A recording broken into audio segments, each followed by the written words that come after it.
I'm going to ask you a question which might be of personal in nature. When is your birthday? Right? Now, it's a tricky question. Is this monk going to ask your social security number next? But let's think about that question. When were you really born? Now it's rhetorical, but let's say 1980, right? But is that the date that you were really born? Now let me ask another question. Last night at 3 a.m., was anyone awake? 3 a.m. this morning? No. Were you born at that time? Were you live at that time? Of course, our heart rate meter would say we were alive. We were beating our hearts, breathing air and all that. But what is the experience of life? Is it when you are sleeping or is it when you are awake? So if it's when you are awake, what's the first conscious experience of yourself? When you wake up, right? But we usually attach this date of birth as our literal day that we were born, right? But if you really look at it, we are born pretty much every second, every minute. Is that all right? Because sometimes we are born as fathers or mothers, and then we are at the office, we are the employees or the employer, and then we have a different role. We are the social worker. Now you are born as meditators, right? Now we are doing something, and every second, every minute, as we go on this during this meditation, you'll be born as this is like born again Buddhism. You'll be reborn as a completely new person. But then we also keep a crumb trail, a trail of crumbs, connecting that the previous me is the same exact me right now. Right? It's very natural. It's a very normal thing. The same way that every time we visit Niagara Falls, we seems to be going to the same Niagara Falls. But there's a famous saying, you can never get into the same river twice. Right? That the water that we call Niagara Falls, if it's dried up, we don't call it Niagara Falls. It's where Niagara Falls was.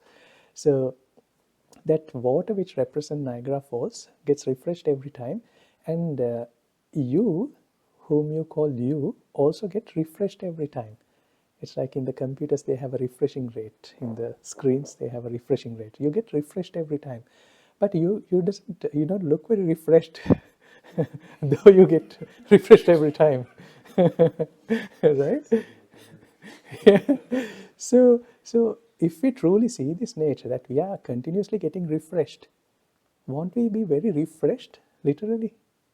It's a very simple idea, but it's also a very powerful idea. Like if you know that the monk who spoke to you earlier is not me. Of course, for conventional purposes, we need to carry the same name. I need to carry the same SIN number and identification. That's for conventional purposes.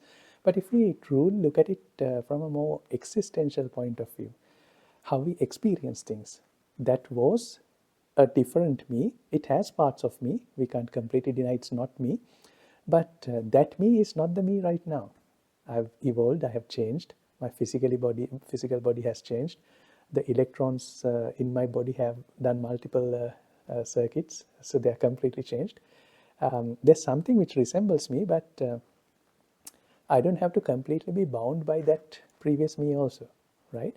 Why I bought this conversation was because just before you came in, I was talking to a friend of mine.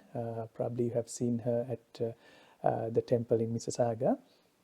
We were talking about Cambodia, and I visited Cambodia a long time ago, about 10 years ago, 10, 12 years ago, and then Cambodia is known to have gone through a very bad patch of history where there was this person who was trying to do what he thought is good for the country.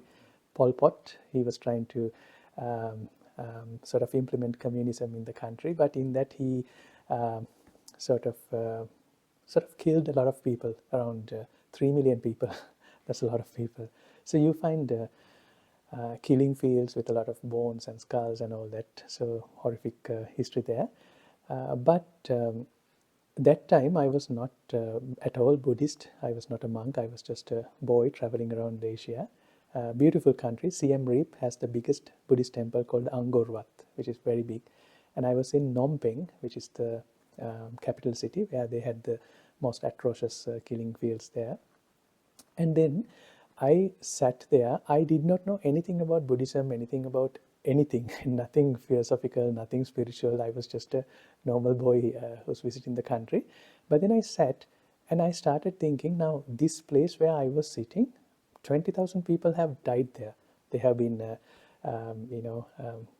they have been killed in a very atrocious manner, in a very horrific manner. But then I started not praying, because I did not believe in any form of praying also at the time. I started saying, if they're somewhere, may their souls rest in peace, may they feel good. But then I also started saying the same thing for the people who have committed those atrocities, right, for some reason. And that's exactly what we are going to do today during the compassion meditation. We find people who do things, good things, bad things, but the good and bad is based on which point of view you are taking, right? First, I'm sure that everyone who did that, they must have had a cause. That's why they did certain things. Majority might refuse that idea, but they probably had a good reason for doing that. But us, let's be impartial and let's be kind to everyone, to good and the bad. And why I come up with that story again is we got robbed last week again. Not a lot of money. Then Colin was telling who would rob a place of worship. It's a pretty bad karma. But then again, people have. I'm not saying that is all good and all that, but they are doing it for a reason. I'm sure if I meet that whoever who does that, I'm going to give him more than more than he's going to rob, because he needs it, right? So let's be compassionate. Let's be kind to everyone, including people who does things for us, bad and good things, right? Why can we do that? The only reason we can do that because we are getting refreshed every time, right? If we are stagnant, static, we can't do that. We can't move on. But because we are getting refreshed every time, we can refresh ourselves. We can forgive ourselves, forgive other people, and be compassionate to everyone, right? So, are you ready to get refreshed?